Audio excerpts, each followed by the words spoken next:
Still on Adarna, we have in the studio Vlad Gonzalez, the playwright behind the stage play's new adaptation. Good morning to you, Vlad. Good morning po. Magandang umaga. So Vlad, beyond adaptation daw ito. So how is it different from other theater groups who presented Adarna as well? Normally kasi yung pag nasa stage yung Adarna, yung alam lang natin yung first part ng book, yung Which is? huhulihin yung ibon kasi may haring may sakit, tapos na yung kwento. Pero actually, pag tingnan mo yung libro, mas mahaba pa pala doon. At yun yung pinili nung DUP na i-explore, yung, yung pag-explore nung pagkabinata ni Don Juan, yung ating bida, yung pag-explore ng kanyang relationships sa iba't ibang mga babae. Tapos, eventually, yung kanyang pagiging hari, yung paano niya makukuha yung corona at ano yung cost nun sa pagiging hari, ano yung kanyang isusuko, i-give up dun sa process. Kasi like I remember the story, what was usually presented that out of the three princes, it was the young one who was finally able to capture the Ibong Adarna, and he showed his courage, his honesty. But interestingly, that other half you're speaking about actually showed his weakness. So we're looking into that aspect of the Don Juan. Yes, saka yung I guess yung buong form din noong metrical romance, kinuha kasi yung Adarna dun sa corrido, isa siyang form na popularized nung panahon ng Espanyol, yung Spanish period. At I guess sa panahon ngayon marami ng weakness yung form na ito. Yung syempre yung laging happy ending, very much mataas yung pagpapahalaga sa religion. Tapos of course, pag sinabing bida lang siya. Hindi siya pwede magkaroon ng weakness. So yun yung ine-explore namin. Kasi nga, kung consider natin si Don Juan, very young hero ito. At syempre, kung bata ka, meron ka mga bagay na ine-explore mo sa iyong pagkabinata. At understandable na meron kang mga pagkukulang. At yun yung subukan natin. So pinapakita natin si Don Juan na pwede siya maging pabling ng konti kasi binata pa naman siya. Pero eventually, syempre, ma-realize niya na may consequences yung kanyang action. So medyo playboy talaga yung Don Juan natin dito. So parang meron kayong own interpretation of the play. Collaborative process ito. So of course, bahagi ko yung pag-attack dun sa iba't ibang aspects ng story, yung mga nasabi ko na. Tapos may ibang components ito gaya ng shadow play, may shadow puppets kami. Tapos may movement.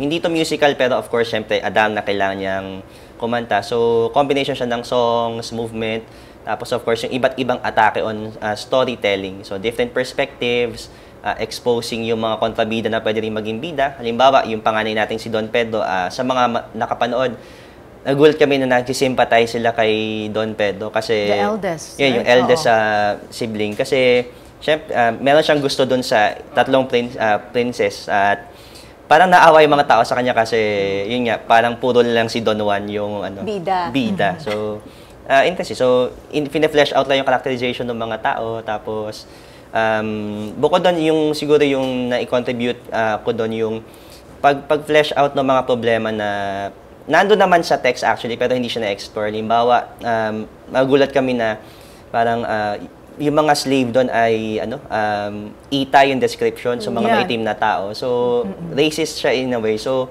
pini-play out namin yun na parang minsan gumagamit ang mga elite na mga mas mababang race para makapagsaka.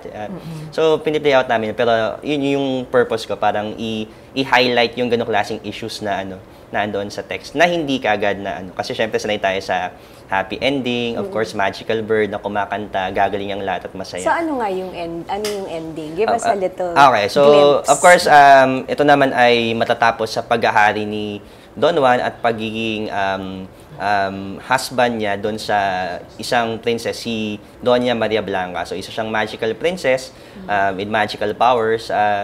She's a witch there, right? Oo, pwede mo siya tingnan bilang white witch. So, yung tatay niya parang black witch. At yun nga, yung isa rin sa in-explore namin. Parang kahit black o white, actually, depende yun sa iyong judgment. So, pwede naman ikaw maging good o evil, regardless kung ano yung kulay ng iyong magic. Pero yun nga, magkakatuloyan sila.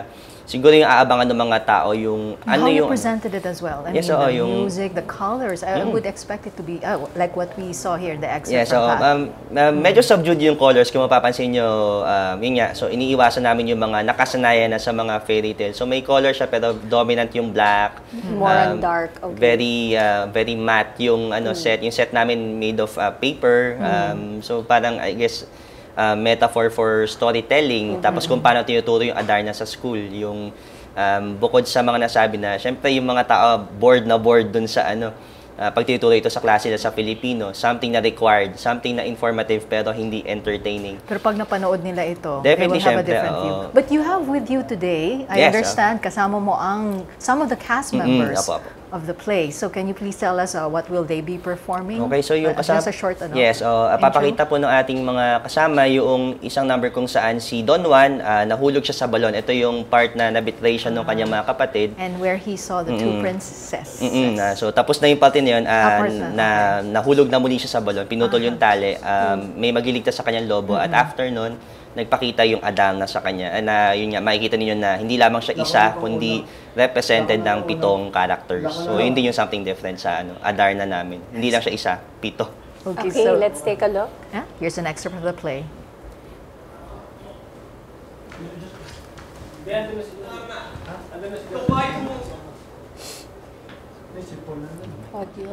O prinsipe ng Berbanya, katuwang ko't sinisinta, sa tulog mo'y gumising ka't ako ay may babadya.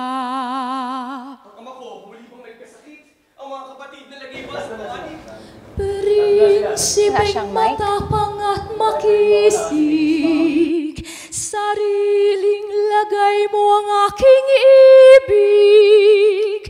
Pakinggan mo ang aking awit, pakinggan ang aking awit.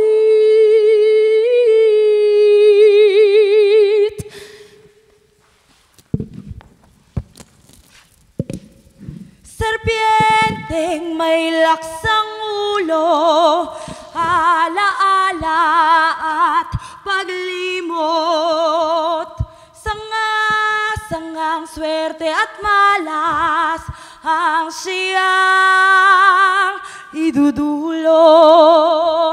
Higanteng bagay ay maring mabansot kung hayaan ang sariling sa iba pumalaot. Ano ang iyong tinutukoy?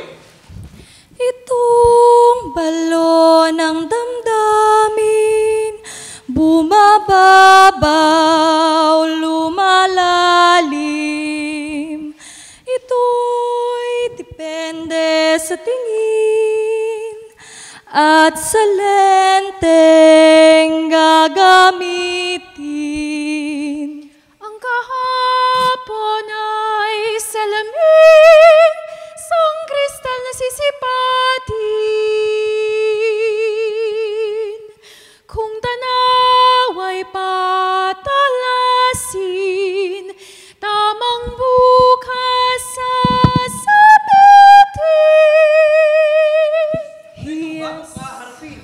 Hiyas na mas makinang pa sa kwento ni Leonora, ang ilaw na mag-iiba sa madilim na Berbanya. Malayo nga lamang rito, reyno ni Hari Salermo, anak niyang si Maria, prinsesa nitong monarka. Rikit niya ay buwan, katuwang sa iyong kinang, basta't handa ka ang maglakbay doon sa silangan. And that was a wonderful performance by Ibong Adarna cast members.